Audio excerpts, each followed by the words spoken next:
Okay, welcome back. I have my Coke Zero here, and that's the real reason I needed to stop that recording, is because my throat was starting to get scratchy. I didn't have anything to drink. Needed to get myself set up. So, so what we're gonna do is go on with what I originally said we were gonna do. Let me bring up the original file we created. Open. So that was read and reverse without the trimmed, read and reverse.asm. So here we have the description of what we want to do, and I'll go ahead and keep the long comments in and then make the trimmed version when we want to jump over and do this in Katybug. But one thing I want to do is take this read and reverse trimmed here, and I suggest you go ahead and do the same thing. I'm going to do a save as on this and just call this actually SysReadWrite experiments, because it's really not doing the reverse thing or anything. It's just there to do some experiments with sysread and write. So I'm going to rename that. I'm not going to rebuild it or anything, but just to have that saved off. So you might as well, you know, keep as many example programs and so forth around that you can refer back to. So SysReadWrite experiments is what that one is called. And now we are back to working on read and reverse, which is going to read lines of text and print each line backwards. And just to clarify, my intention here is to print each line individually backwards, okay? Not to print the last line first and the first line last. That's not what we're doing. Each line by itself will be reversed, but the lines themselves will be in their original order. So, and we'll ultimately assume that each line is no longer needed characters. I'm going to start with a small buffer size, just to be able to test what happens when we get lines that are over the buffer size. So we have the code here that reads in a line. We have code here that prints a line, but we don't have any code that reverses the line. And also, when we do reverse the line, I'm going to put the reversed version of the line in my out buffer, just so that there's, you know, we could do it in place. We could swap things around right in the same buffer that they came in on, but I don't want to mess with that. I'm going to do the out buffer as where I put the reversed version of the line.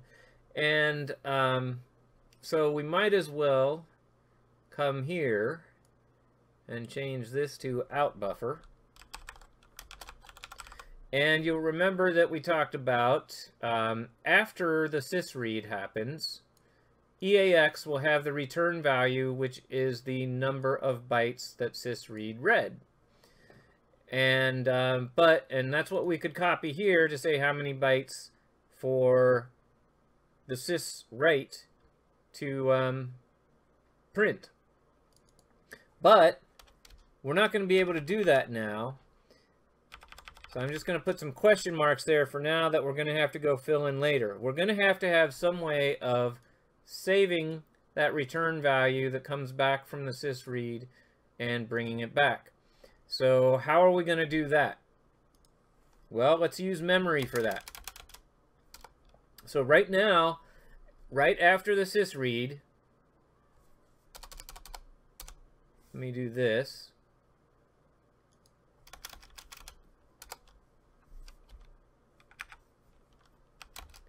Save the number of characters, the number of bytes in memory. Okay, so that's going to be just a move, and now I need a destination. So where's that going to be? I don't know, but what I do know is that I'm going to move what's in EAX to that. And actually, I think I don't need that comment there. Trying to kind of cut down on the number of lines. So we'll save the number of bytes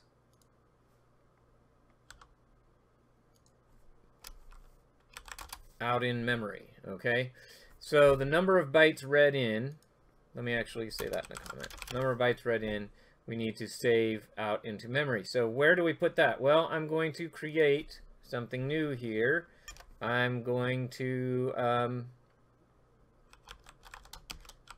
create a symbol called input length, and that's going to be res d for double word, and just 1.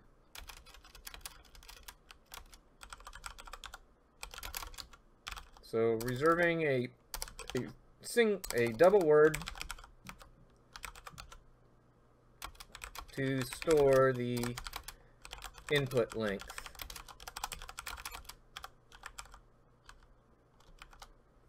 Okay, and so that's where I want to put the number that is in EAX there. And again, we want to put square brackets around that to say that we actually want to store it in that location. Otherwise, that's just a number. We have to put square brackets around it to make it a location to store another number. All right? So there's going to be some number in EAX, and we want to put it out in memory where this address is pointing. So that's what we want to do there. So far, so good. Now with that saved, we don't have to worry about losing that return value, and later on we will know how many characters to print, how many bytes to print. So let's go ahead and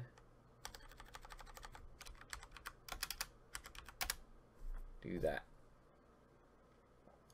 All right, now we have our SysWrite set up properly. We have our SysRead set up properly. We save off the number of bytes that were read in, so we know how many to print later. We probably need this for a variety of purposes, actually, because we're going to have a loop in order to do the actual reversing. Now, we saw different ways of doing that previously.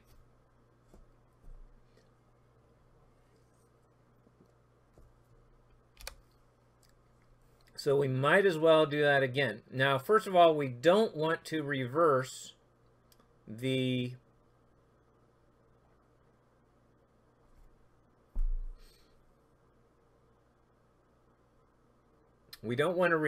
new line character. We want to keep the new line character at the end.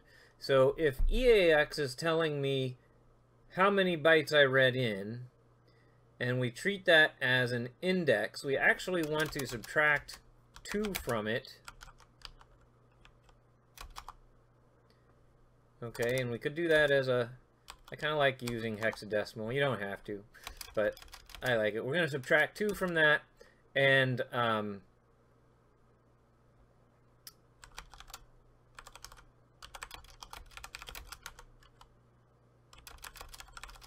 to get the index of last byte before the new line. Now, there's one little problem with that. I'm making an assumption there. Can you tell what assumption I'm making? But we'll go ahead and make that assumption. We'll actually see the problem later. I can kind of leave it as a puzzle. You can kind of think through what's going on here, see what kind of problem there might be with that. But for now, normally the last byte, the index of the last thing, would be 1 less than the size, right? Because of zero-based indexing. But we want to step 1 back from the new line will be the last thing. So we want to step 1 back from that, so that's 2 back from the size. So that's why I'm subtracting 2 there to get the index of the last byte that we actually want to reverse. So there are some potential problems here, and we need to think about those at some point. Now, I also want to keep an index of where we're going to move those bytes, and I'm going to use EBX for that. So let's just move into EBX a 0.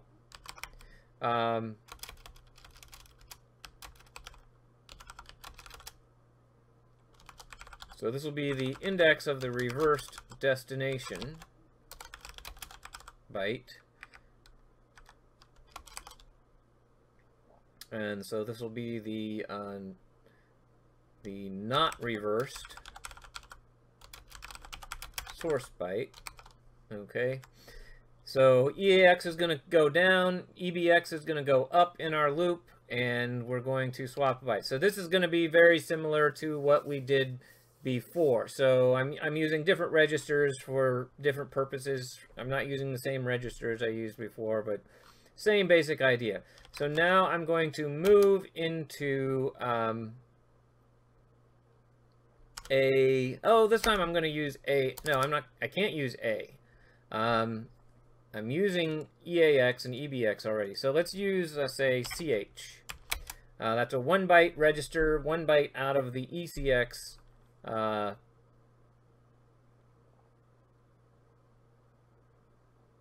of the ECX register. And that's where I'm going to move. Well, what am I going to move? Well, I'm still not fully set up. I need my base pointers. So I'm going to use ESI and EDI. So let's use ESI. And we will put in there our input buffer address. Okay. And I'm going to move EDI out buffer. Okay. Now, I want to pose a question to you here. Do you understand why I am not using bracket in buffer and bracket out buffer? So if you don't see why, you might want to stop and think about it. Or you might wait and see it till you see the rest of the code here written out. But I want these actual addresses to be in these registers. I'm not copying the data that's located at those addresses to those registers. I want the address in that register. Got it? So that's what I'm doing there. But you might think about why, but why will become more clear when I actually do the move. So I want to move something to the CH register. And what do I want to move? I want to move the last letter, the last character from the input buffer, not the new line character. So basically what is indexed by EAX here. So to do that, I can start with the in buffer pointer, and then I can add EAX to that. Oops, I don't even want to say in buffer there. Actually, I might be able to do that, but let's use registers for this. I put that into ESI so I can do it this way. All right. I think this would actually work, so I can probably get away without. I might be able to get away without using 2 registers for this, but it's a little more interesting, I think, to use registers for it. So I'm going to do it that way. So what this says is it's going to add the EAX register to the ESI register and treat that as the address, and it's going to grab the byte at that address and copy that byte right here. I'm going to add the byte keyword, but I'm going to say, so we're moving byte from locate from address ESI plus EAX into the CH register. The byte keyword not really necessary here. And the reason it's not necessary is because CH is a 1 byte register, so that implies that the size of data we want to get from memory is just 1 byte. But sometimes it doesn't hurt to actually say it, just so you're kind of reminded that that's what it is. So we're going to move it that to ch, and then we just want to move that back out. And where do we want to move it? Well, now we want to move it to edi plus ebx. I'm going to take out the extra spaces here.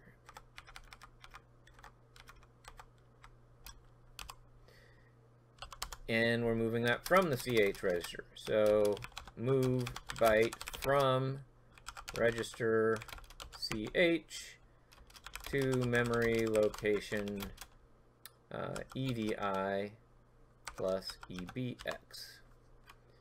And again, I'm going to throw the byte keyword in there though.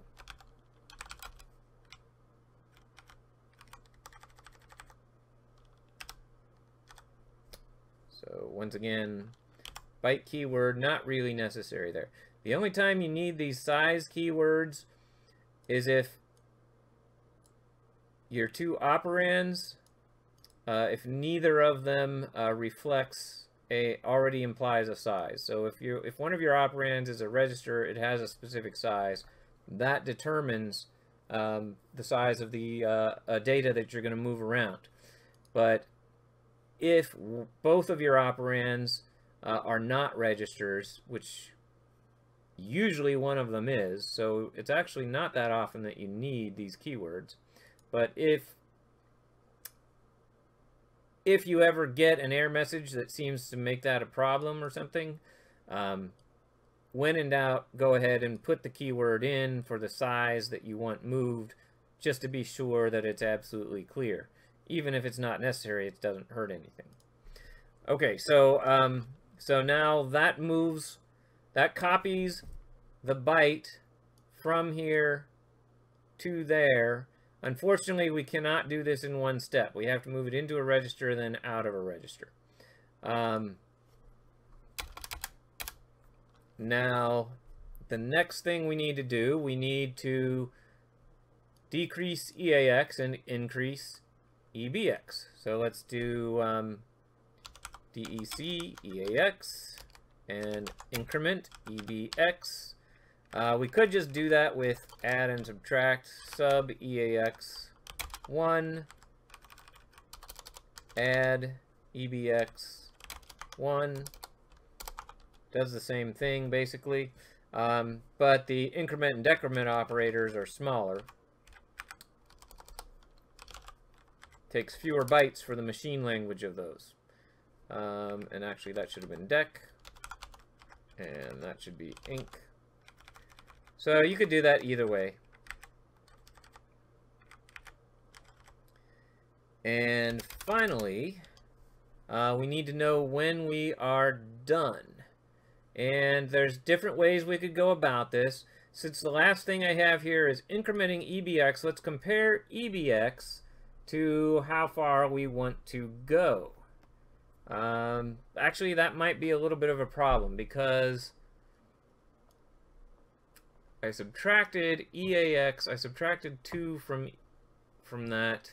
What I'm saving out here for my input length is going to be too large, so I can't. What I would like to do is maybe do a compare to that.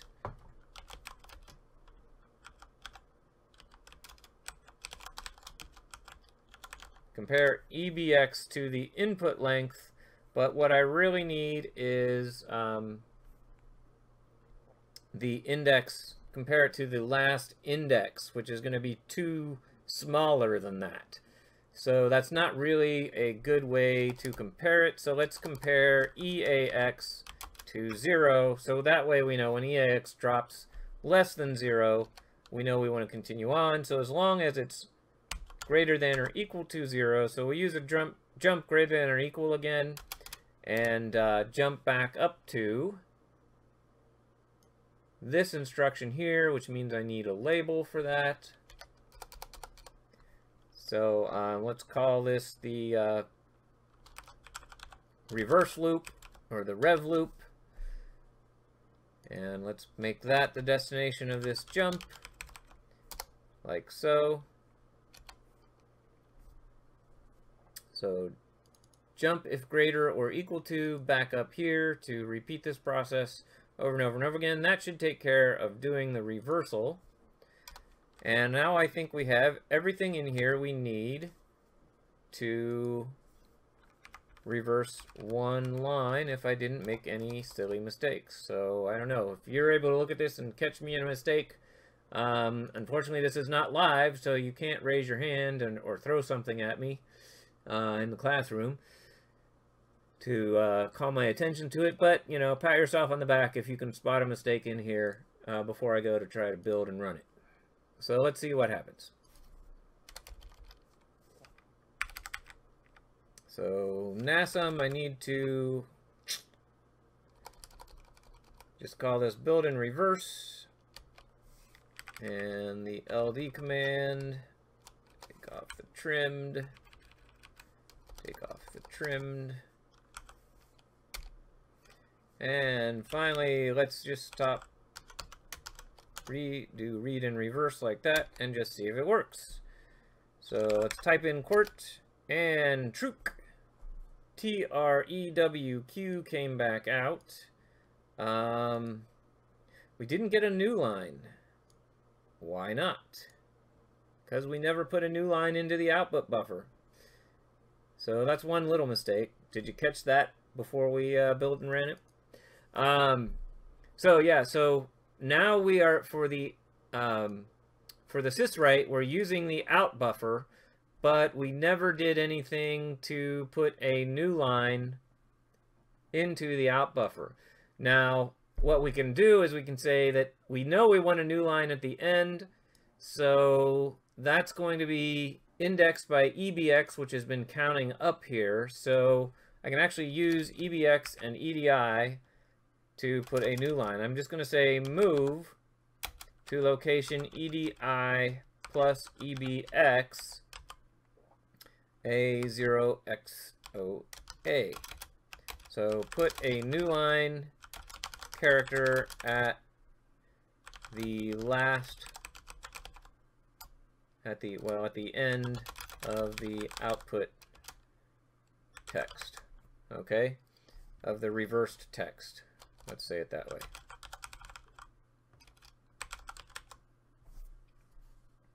So that gets us a new line character. What we probably had we probably had a null character there, so it didn't really negatively affect the output, other than we just didn't get it to drop to the next line. So this by itself should be fine. Now we could copy the new line from the input buffer if we wanted to, but we know what character it needs to be, so we might as well just put it there, right? So that takes care of the last character we need. So let's save that, build and run again. So boom, boom, boom, rebuild, boom, boom, boom, rerun. Oh, wait. Can't go too quickly. It looks like I got an error message there. Error. Operation size not specified. Ah, excellent. This is a time when we need the keyword. Great. So, so I did this, and here I have a numeric constant, and here I have an addressed location. Neither of these two things tell me how many bytes, how big this constant should be. Does it want just the 0A byte, or does it want the 0000000A byte? And even if I type it in that way, it's still not going to know, because it's just going to interpret this as a number, but it's not really sure how many bytes it wants me to move. So now let's do move byte. All right. So we actually had an example where we do need this. So byte keyword is necessary here. Excellent. Example worked out even better than I planned. All right, so now let's run NASM again. No error, good. Let's run the LD command. Again, here, notice the error message that I got before. So operation size not specified, that was on line 34. So that's what I just changed, where I added on line 44. I added the byte keyword here. So yeah. So now let's do the link, and now let's run it. And now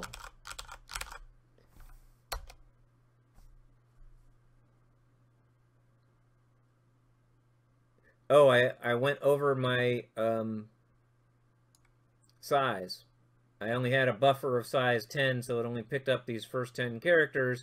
And then those remaining characters were sitting there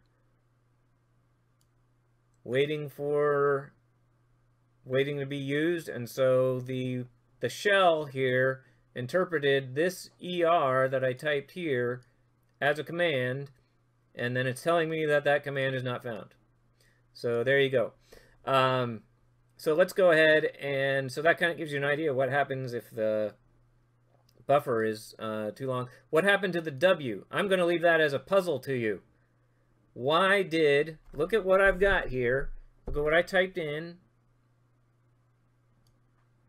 And look at what came back. What came back was QREW, QREW, Q. No W. But here, only the ER was left to be interpreted as a command on the command line there. So where did that W go? That's not really a trick question, but yeah, you have to have paid attention to what was going on. What happened to my W? All right, that is a puzzle for you. If you figure it out, send me an email or something. Let me know. It'll tell me who's paying attention. See if you can figure out what happened to that W. The easy way would be to basically just do the same experiment, but run it in the debugger. Okay? Now, we have it built with debugging info, so I can bring this in the debugger, but I haven't trimmed it, so I'm going to do a trimmed version of this. We'll bring it in the debugger and play around with it.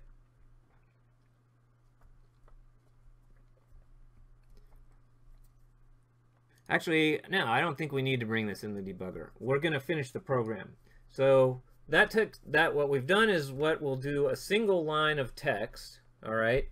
But what we have not done is something that can keep repeating until over and over, multiple lines of text. So let's go ahead and put that in.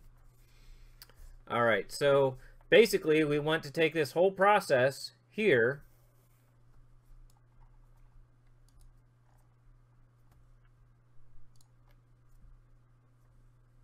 There we go. We want to take everything we're doing here and repeat that over and over and over again for multiple lines. So first, let's just make it an infinite loop with a straight up jump command, right? So let's just do JMP back up to start, okay? Because, yeah, that'll just repeat the sysread, then we'll do the reversal, and then we will write the reversed line, and then we'll just keep doing that over and over and over again. I'm going to go ahead and make my buffer size a little bigger. Let's bump it back up to 80 now. And now let's rebuild, relink, and rerun it. There we go. And so I'm going to put in 1, 2, 3, 4, 5, 6, 7, 8, 9, 10, or 0. And 0, 9, 8, 7, 6, 5, 4, 3, 2, 1 comes back. And then it's waiting for me to do another line. So let's do A, B, C, D, E, F, G, and G, F, whatever, blah, blah, blah. Let's put in something, nothing, everything, anything, and yada, yada. And there we go. A day, Gnyatin, Gnitirivi. I don't know how to pronounce that stuff. But anyway, you get the point. It printed it backwards. And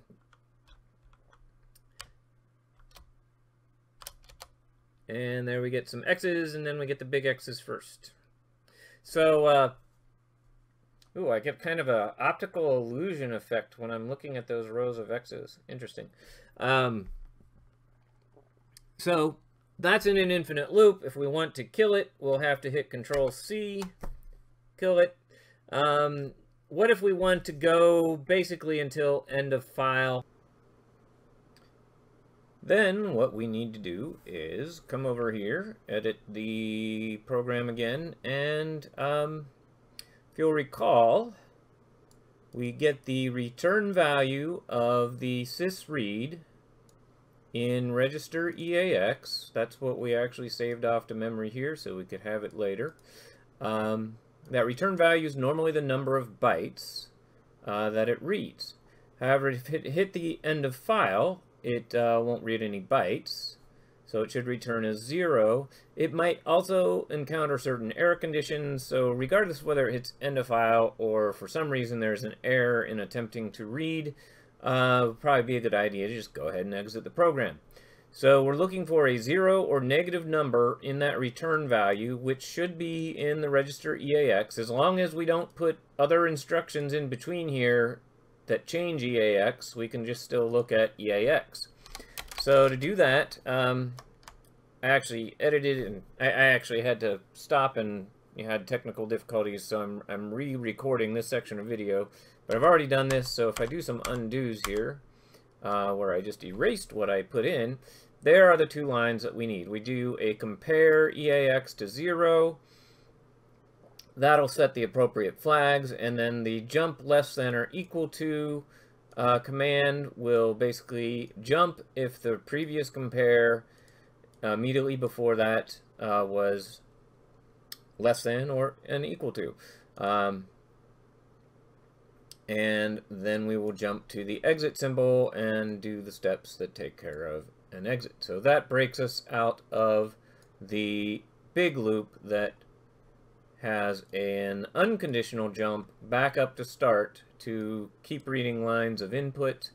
Then we do that comparison to break out of that loop and jump down here to the exit and do those steps to call the sysexit system call, and that gets us out of the program. So that's all we need to do to kind of finish this off. Just a basic program, read lines of text and print them backwards. And let's go ahead and save and rebuild and rerun that. So rebuilding, relinking, and rerunning. And oh, I reran it. I reran it using file indirection here, which creates a new complexity that I wasn't sure I wanted to talk about. Maybe I'll spend a few minutes in a moment to talk about. Let's rerun it without that. So let's just rerun it normally. There we go. Rerunning it normally here, just by putting in the name.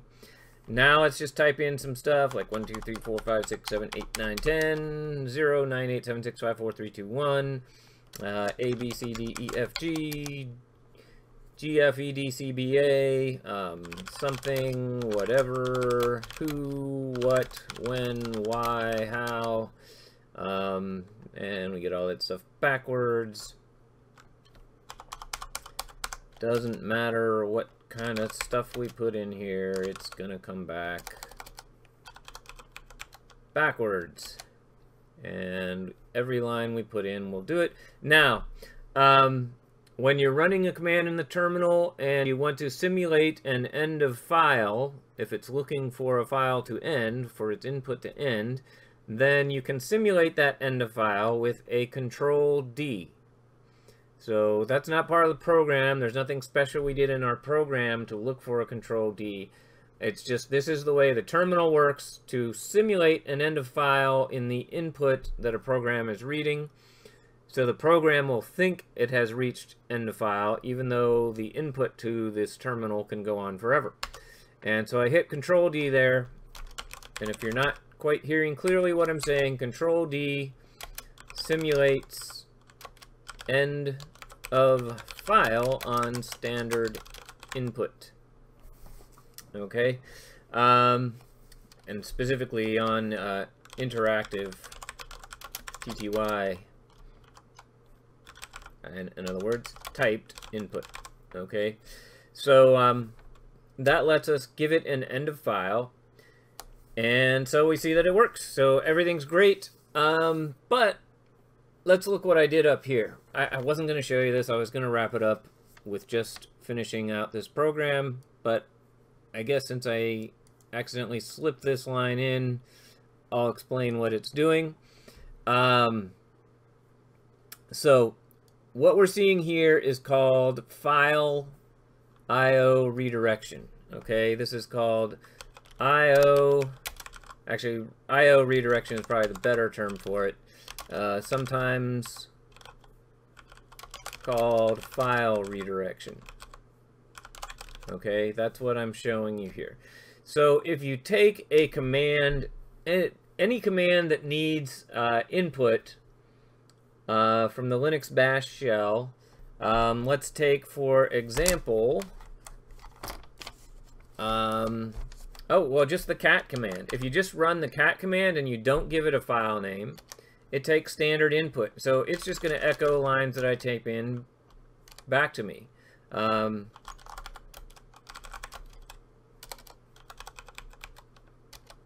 Right?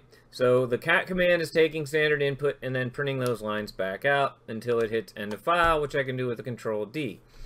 Now, I can also make the cat command, I can give it a file name, like I can tell it something to do like some stuff.txt here. Then that cat command is going to open that file, read that file, and print it out. Okay, and this might be a little bit confusing, but if I do this, that is going to cause, this is no longer part of the command. All right, here, this is a command and one argument to that command. Down here, this is a command with no arguments up to that less than sign. This is called input redirection. It's basically saying, this less than sign is basically saying, instead of getting your standard input from what's typed at the keyboard, get your standard input from this file. So the result will look the same as what's going on here, but it's getting it a different way. It's getting it from standard input, so in some way the cat command sort of thinks that this text is being typed in instead of it directly opening a file. So here, this one that we're about to do, the cat command is not going to open this file. This file will be opened by the shell, and then it'll be connected to the cat command, and the shell will take care of feeding the contents of this file to the cat command via standard input. So the cat command will think that it's just getting standard input. It'll still give the same result. It's going to print the same stuff because we're getting the same data here. Same file, same data. But the way it goes about that is a little bit different. The cat command basically thinks that the text in this file was typed in. Sort of. Now, with our command, we can do the same thing. You can just do this with any command. So right now, we have nothing in our program that understands how to open and read files. So if I say read and reverse some stuff.txt, our program's does not care about this at all. It's going to completely ignore that command line argument. And it just is waiting for me to type stuff like normal. Okay? So I just typed that stuff in. It did not read and reverse these lines. So if I would like it to read this file, but I have not put into my program any capability of opening files on its own or looking at command line arguments and so forth. That's all stuff we're actually going to learn about later on. But right now, all my program knows how to do is read standard input. But I can force it to get that input from a file by doing input redirection like this. Now it's going to get its input from a file, but something strange is going to happen. Look there. Now up here, because we did the cat commands, we can see exactly what's in that file. Okay? And incidentally, these are not line numbers here. These are numbers that I edited into the file. If we go and look at the file over here, I actually at some point earlier, I actually put these numbers in there. So the line numbers themselves are off to the side. Those are not part of the file. But these numbers here are numbers that I actually typed into the file. Just so that that's not going to add any, oops, extra confusion. Let's see. I lost my machine. Where is it? There it is. Okay. There we go. We're back. All right. Now, if we come back over here, and look at what came out, notice that, normally, okay, I type in a line, it reverses a line. We give it a line, it reverses a line. So the reversed lines come in the same order that we feed them in. So the individual lines themselves are reversed, but the set of lines, the sequence of lines, is not reversed. But look what happened down here. We actually reversed this sequence of lines. Line 1 came last, line 2 second to last, line 3 third to last, even though the lines are coming in this order.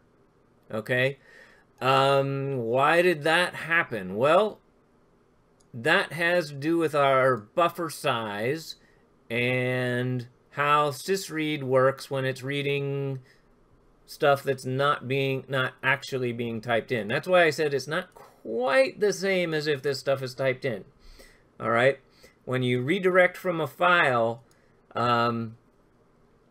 input and output don't quite work the same way. In particular, it doesn't wait for a new line. It doesn't wait for a new line, and it doesn't stop at new lines. All right? The fact that sysread stops each time we press enter when we're giving it input, for example, up here, that's actually not sysread that's doing it. It's the terminal is basically causing that effect. The terminal is deciding to stop the input at the new line character, and it kind of sends a signal to the sysread command that there's no more input to be gotten right now. There might still be some left, so it's not like it's in a file, but it's letting the sysread know there's no more input coming for the moment. So then sysread stops trying to read, stops waiting for more input, and takes the line that it's been given.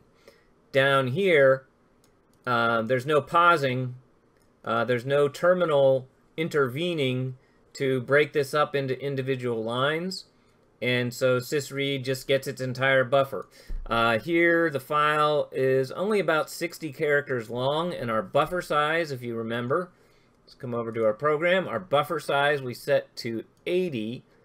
So as long as that file is smaller than 80 bytes, it's going to read the whole file and reverse the entire file. And it might even add like an extra new line at the end, depending, or it'll at least replace the last character with a new line, even if it wasn't a new line. So let's look at that then, and sure enough, that's what we see here. It's basically printed the entire file in reverse. But what if the file was bigger than 80 characters? Well, let's come back over here and edit some stuff. And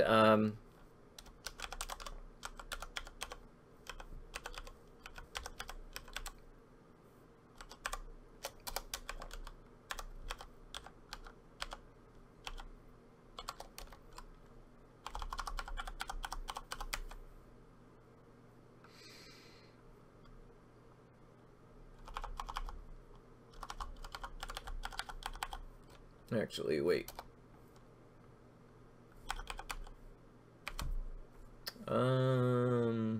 Actually, let's do lowercase now.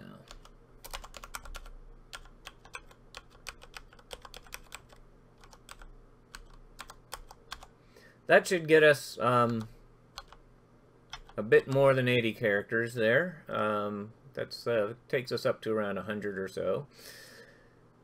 And I'll go ahead and throw a period at the end. And let's do a save on that. Now let's feed that into our program and see what happens.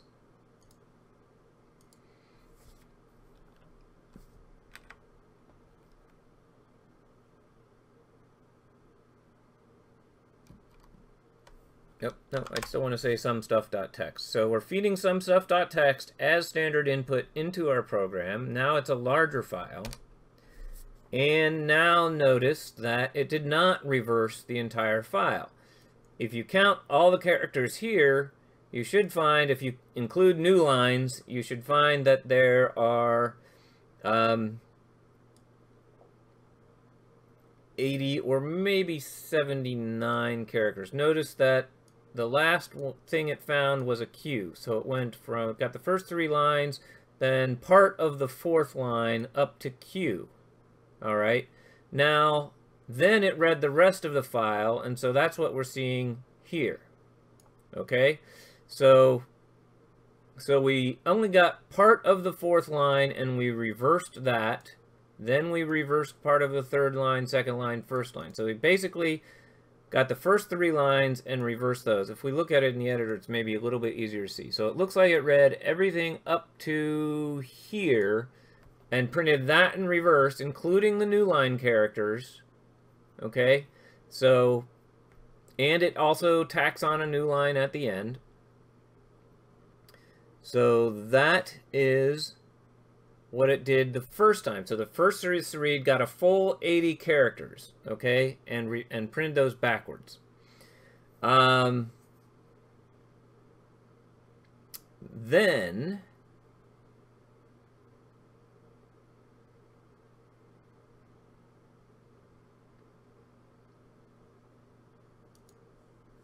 what did it do? Then it read the rest and printed those backwards. So after it got those 80 characters, then it got the next. Now there aren't a total of 80 characters left, so it got the whole rest of the file, or at least it seems to have gotten the whole rest of the file, and printed that backwards.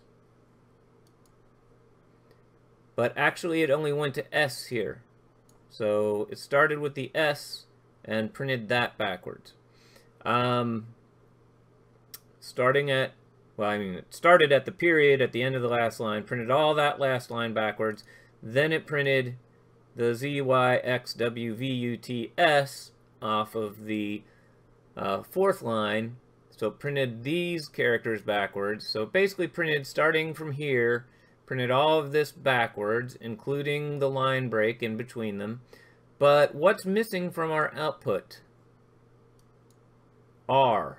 Remember when I asked you to figure out where the W went earlier? That we lost a W in our output. When the buffer size was 10, we lost a W. So I'm going to leave that as a puzzle to you. Figure out where the R went. Should it have been there? Should there have been an R at the beginning of this? Somehow we lost an R. Now, one clue might be to count the total number of characters you get here. Another clue might be to actually run this in KDebug and figure out where the R went. So I'm leaving that as a puzzle. Where did the R go? Okay. And keep in mind, as a tip, our buffer size is 80 here. And remember the puzzle from earlier. Where did the W go? And we have the buffer size of 10. Now, if you didn't bother with that puzzle earlier, maybe you want to rewind the video and find it again where I asked that. But just so you can clarify. But, yeah, basically it looks like if you put in lines, an amount of text that goes longer than the buffer, so that it breaks up a line somewhere in the middle of the line instead of at the end of the line, you can end up losing characters.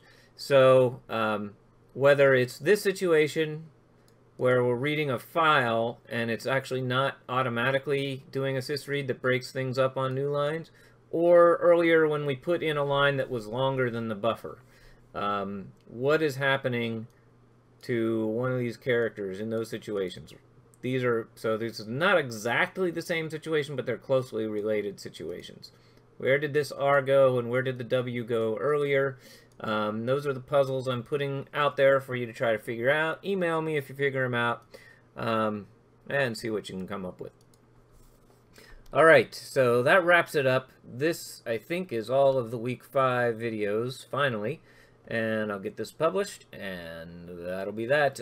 Next thing is to actually get out an official lab assignment to work on, other than just watching these videos and following along the videos. So be watching for that. Actually, most of you will have seen those lab instructions before you've seen this video. But at any rate, that's what's coming up.